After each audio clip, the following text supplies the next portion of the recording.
Revolucionários e auditórios são céticos, utópicos, amigos contraditórios, limitados à teoria. Não me sensibiliza, muita sutileza para minha grosseria. Aprisionado à mania de analisar conflitos, encontrar motivos, percebo, logo existo. Pelo que tenho visto, ímpeto inevitável, missão inadmissível, silêncio intragável. Porque no cômodo que injustiça não alcança, é difícil de entender se você vê só de relance.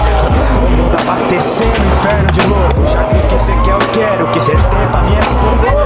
Toma seu comprimido de alienação e tenta sorrir lembrando que essa foi sua decisão. Fingir ignorar o que te comove, te incomoda, mas mudar tá fora de cogitação, né não? Perfeito, enquanto durar o efeito, liberto da consciência, colhido pela ilusão. E essa é sua opção, diariamente o que mais me revolta é o conforto com a situação, chão. E é o estalo quando o seu vazio transborda, metendo louco em si mesmo, fingindo que cê concorda.